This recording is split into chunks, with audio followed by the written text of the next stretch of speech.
पिछले 3 दिनों से देश और मध्य प्रदेश की राजनीति में लगातार चर्चा में रहे कमलनाथ और उनके बेटे नकुलनाथ को लेकर चल रही अटकलें आखिरकार सोमवार को खत्म हो गईं, जब सज्जन सिंह वर्मा ने मीडिया के सामने यह ऐलान कर दिया कि कमलनाथ कहीं नहीं जा रहे हैं और नकुलनाथ ही कांग्रेस के छिंदवाड़ा से लोकसभा के उम्मीदवार होंगे।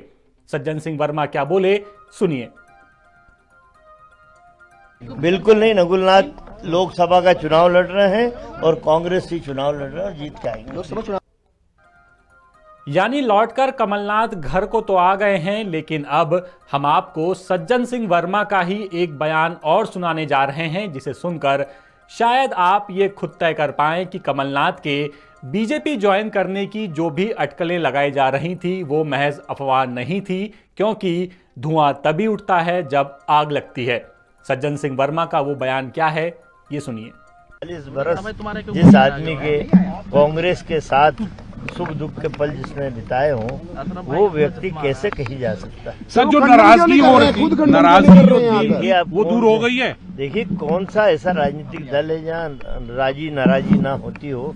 ये चलता रहता है कि कुछ निर्णय होते जिनसे मतेक की नहीं होता, मन नहीं मिलता, तो स्वाभाविक है कि मानव स्वभाव नाराज होता है, पर ये बातों में सब चीजें हल हो जाती हैं। तो सुना आपने, सज्जन सिंह ने कहा कि कुछ फैसले ऐसे होते हैं जिनकी वजह से मनमुटाव हो जाता है।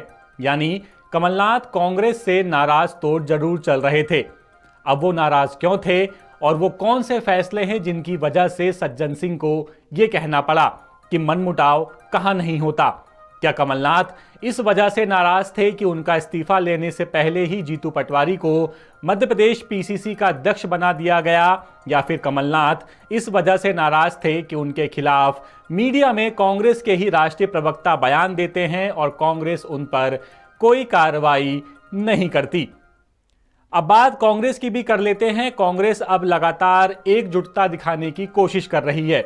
एमपी कांग्रेस के एक्स हैंडल से एक पोस्ट किया गया जिसमें यह आरोप लगाया गया कि बीजेपी मीडिया का दुरुपयोग कर किसी भी राजनेता की उसके दल के खिलाफ प्रतिबद्धता पर संदेह पैदा करने का काम करती है।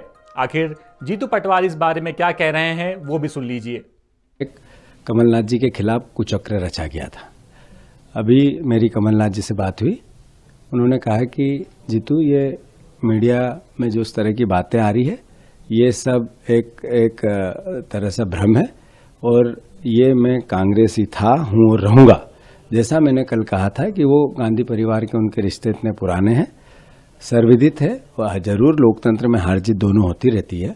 हर परिस्थिति में उन्होंने दृढ़ता से कांग्रेस के विचार के साथ अपना जीवन जिया है और आगे भी कांग्रेस के विचार के साथ ही अपना अंतिम सांस तक जीवन जिएंगे।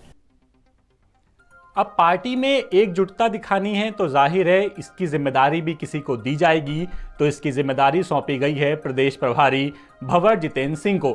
जितेंद्र सिंह मंगलवार को भोपाल आ रहे हैं और विधायकों से 1-to-1 चर्चा भी करेंगे। अब आखिर ये हुआ क्या और कैसे कि कमलनाथ और नकुलनाथ को लेकर जो चर्चाएं चल रही हैं वो एकदम से धीमी पड़ गईं। दरअसल बताया जा रहा है कि राहुल गांधी ने रविवार को कमलनाथ से फोन पर बात की। इसके बाद सियासी समीकरण अपने आप बदल गए। राहुल ने कमलनाथ से कहा कि आपने पार्टी और देश के लिए बहुत कुछ किया है, पार्टी ने हमेशा आपका सम्मान किया और आगे भी करती रहेगी। इसी के बाद कथित दल बदल पर पेच फंस गया। तो अब आगे इस कहानी में और भी कुछ ट्विस्ट आने वाला है या फिर कमलनाथ को लेकर जो अटकलें लगाई जा रही हैं वो यहीं खत्म हो जाएंगी, ये तो आने वाला वक्त ही बताएगा। बहरहाल मुझे दीजिए इजाजत, बने रहिएगा द सूत्र के साथ। नमस्कार।